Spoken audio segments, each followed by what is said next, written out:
Hello friends, അസ്സലാമു അലൈക്കും. Rabies കിച്ചണിലേക്ക് എല്ലാവർക്കും സ്വാഗതം. ഇന്ന് നമുക്ക് റെസ്റ്റോറൻറ്റിൽ നിന്ന് കിട്ടുന്ന അതേ ടേസ്റ്റിലുള്ള ചില്ലി ചിക്കൻ നമ്മുടെ വീട്ടിൽ നമുക്ക് എങ്ങനെ ചെയ്തെടുക്കാമെന്ന് നോക്കാം. അതിനായി ഞാൻ നന്നായി കഴുകി വൃത്തിയാക്കി വെച്ചിട്ടുള്ള ബോണോട് കൂടിയിട്ടുള്ള 1 കിലോ ചിക്കനാണ് എടുത്തിട്ടുള്ളത്. ബോൺലെസ് ചിക്കനാണെങ്കിൽ അത്രത്തോളം നല്ലതാണ്. ഈ ചിക്കൻ നമുക്കൊന്ന് മാരിനേറ്റ് ചെയ്തെടുക്കാം. അതിന് വേണ്ടിയിട്ട് ഒരു ബൗളിലേക്ക് ഞാൻ 2 ടേബിൾ സ്പൂൺ തൈരാണ് ചേർത്ത് കൊടുക്കുന്നത്. തൈരിന് പകരം ഒരു മുട്ട ചേർത്ത് കൊടുത്താലും മതിയാകും. ഇനി ഇതിലേക്ക് 2 ടേബിൾ സ്പൂൺ കോൺഫ്ലോറും 1 ടേബിൾ സ്പൂൺ മൈദപ്പൊടിയും അതേപോലെ 1 ടീസ്പൂൺ ഇഞ്ചി, 1 ടീസ്പൂൺ വെളുത്തുള്ളി, 1 ടീസ്പൂൺ സോയാ സോസും ചേർത്ത് കൊടുക്കുന്നുണ്ട്.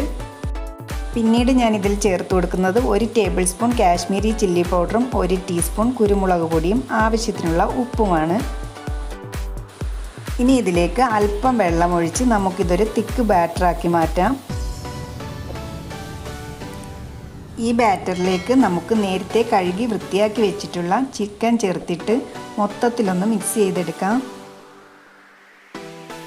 ഈ മസാലയൊക്കെ ഈ ചിക്കനിലേക്ക് നന്നായി പിടിച്ച് കിട്ടാൻ വേണ്ടിയിട്ട് നമുക്കിതൊരു 10-20 മിനിറ്റ് സമയത്തോളം ഒന്ന് അടച്ച് മാറ്റി വയ്ക്കാം. ഇനി ഒരു പാൻ ചൂടാകുമ്പോഴേക്കും നമുക്കതിലേക്ക് ചിക്കൻ വറുക്കാൻ ആവശ്യമായിട്ടുള്ള സൺഫ്ലവർ ഓയിൽ ചേർത്ത് കൊടുക്കാം. അതിനുശേഷം നമുക്കതിലേക്ക് ഓരോ ചിക്കൻ പീസസ് ഇട്ട് കൊടുക്കാം.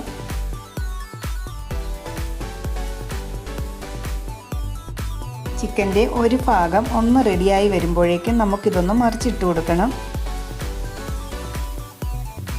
ചിക്കൻ ഒത്തിരി അങ്ങ് ഡാർക്ക് ഷെയ്ഡിലോട്ട് ആകേണ്ട, ഈ ഒരു രീതിയിൽ ഫ്രൈ ചെയ്തെടുത്താൽ മതിയാകും. ഇപ്പോൾ ഈ ചിക്കൻ പീസസൊക്കെ ഇവിടെ ഫ്രൈ ആയി കിട്ടിയിട്ടുണ്ട്. ഇത് ഞാൻ എണ്ണയിൽ നിന്നും മാറ്റുകയാണ്.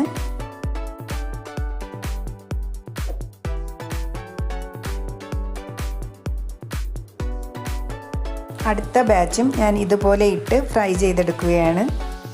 ഇനി കുറച്ച് ഓയിൽ അതിൽ നിന്നും മാറ്റിയതിന് ശേഷം 2 ടേബിൾ സ്പൂൺ ഓയിലിലേക്ക് ഞാൻ ചെറുതായി അരിഞ്ഞ 6 അല്ലി വെളുത്തുള്ളി, 1 ടീസ്പൂൺ ഇഞ്ചിയും 2 പച്ചമുളകും അതുപോലെ സ്പ്രിംഗ് ഓണിയൻ്റെ വൈറ്റ് പോർഷൻസും കൂടി ചേർത്ത് കൊടുത്തിട്ട് ഇതൊന്ന് വഴറ്റിയെടുക്കുകയാണ്. ഇതിൻ്റെയൊക്കെ റോസ് സ്മെല്ലൊന്ന് മാറി കിട്ടുമ്പോഴേക്കും നമുക്കിതിലേക്ക് സ്ക്വയറായിട്ട് കട്ട് ചെയ്തിട്ടുള്ള 2 മീഡിയം സൈസിലുള്ള സവാള ചേർത്ത് കൊടുത്തിട്ട് ഇതും കൂടി നമുക്കൊന്ന് മിക്സ് ചെയ്തെടുക്കാം.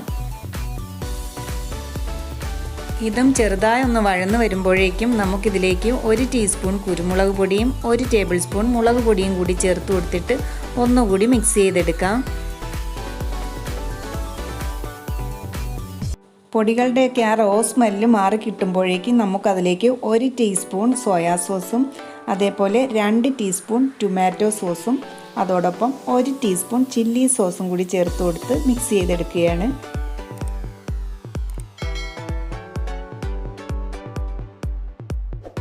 ഇനി ഇതിലേക്ക് സ്ക്വയറായി കട്ട് ചെയ്തിട്ടുള്ള 1 ക്യാപ്സിക്കം കൂടി ചേർത്ത് കൊടുത്തിട്ട് മിക്സ് ചെയ്യുകയാണ്. ഈ ക്യാപ്സിക്കവും സവാളയൊന്നും ഒട്ടും അങ്ങ് വെന്ത് പോകരുത്. ഇനി അതിലേക്ക് നമുക്ക് 1 ടേബിൾ സ്പൂൺ വിനെഗർ കൂടി ചേർത്ത് കൊടുക്കാം. ഇനി 2 ടേബിൾ സ്പൂൺ കോൺഫ്ലോറിലേക്ക് കുറച്ച് വെള്ളം ഒഴിച്ച് കട്ടയില്ലാതെ ഒന്ന് മിക്സ് ചെയ്തതിന് ശേഷം ഇതിലേക്ക് ചേർത്ത് കൊടുത്തിട്ട് നമുക്ക് മൊത്തത്തിലൊന്ന് മിക്സ് ചെയ്തെടുക്കണം.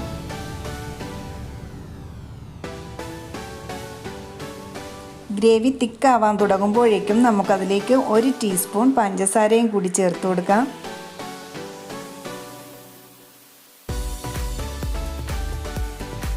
ഇതും കൂടി ചേർത്ത് കഴിഞ്ഞാൽ പിന്നെ നമുക്കിതിലേക്ക് ചേർത്ത് കൊടുക്കേണ്ടത് സ്പ്രിംഗ് ഓണിയൻ്റെ ഗ്രീൻ പോർഷൻസ് ആണ്. ഈ സോസിലൊക്കെ ഉപ്പുള്ളത് കൊണ്ട് തന്നെ നോക്കിയതിന് ശേഷം ആവശ്യമെങ്കിൽ ഉപ്പ് കൂടി ചേർത്ത് കൊടുത്തിട്ട് മൊത്തത്തിൽ മിക്സ് ചെയ്തതിന് ശേഷം നമുക്കിതിലേക്ക് ഫ്രൈ ചെയ്ത് വെച്ചിരുന്ന ചിക്കൻ ചേർത്ത് കൊടുക്കാം. ഇതുപോലെ തന്നെ സോയ വെച്ചിട്ട് ഞാൻ ചില്ലി സോയ ചെയ്തിട്ടുണ്ടായിരുന്നു. അതിൻ്റെ ലിങ്ക് ഞാൻ ഡിസ്ക്രിപ്ഷൻ ബോക്സിൽ കൊടുത്തിരിക്കാം.